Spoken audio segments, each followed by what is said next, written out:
I'm going to take a quick photo, so can I have your biggest smiles, please?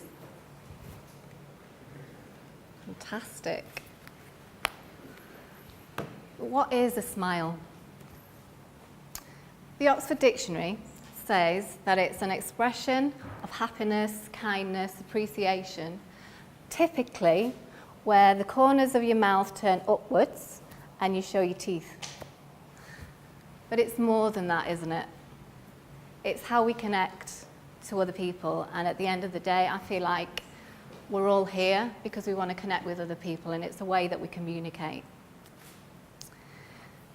So 7 years ago, I lost my smile.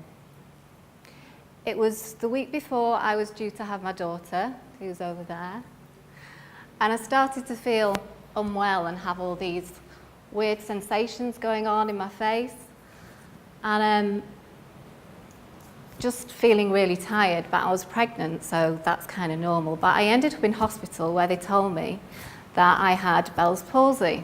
Just put your hand up if you've heard of Bell's palsy. Okay, I'd never heard of it. So if you haven't heard of it before, it's a virus that attacks the facial nerve, and the physical result of that is that you can't turn your mouth up at the side, your eye doesn't close properly when you go to sleep, and your saliva is different, your eyes don't water properly. When you cry, you don't cry on your left-hand side, but it's all, you end up looking like you have a stroke, basically. But it's okay, because everyone said it's temporary, and in a week or a couple of weeks, it'll go back to normal. 80% of people recover. Fantastic. I was in the other 20%. Not so fantastic. So I did kind of, and I have got used to all the physical difficulties that that's brought. But the biggest thing really was the emotional impact that it had, and the loss of confidence, and the way that every time I met somebody, and I still do, I think that they're looking at my smile and how I smile. And I've probably spent the last 7 years avoiding photographs and avoiding being filmed. And then I came here, look. And I exposed myself to this, but something interesting happened. Because 3 weeks ago, I shared this story for the first time. And the response I got was just amazing.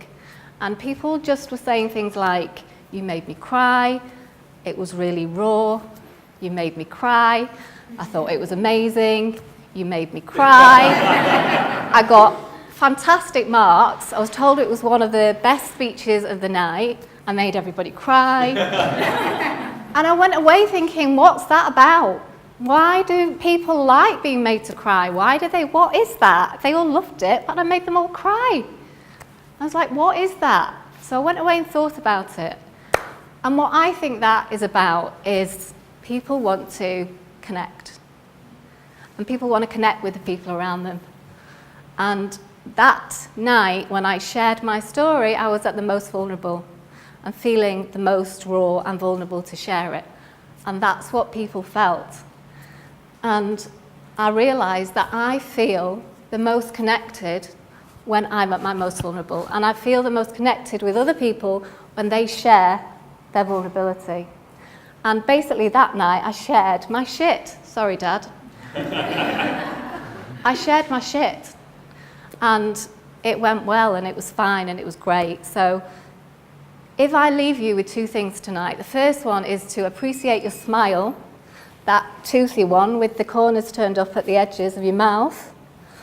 And the second thing is to share your shit, because it might be scary, but that's where the magic is. Thank you for listening.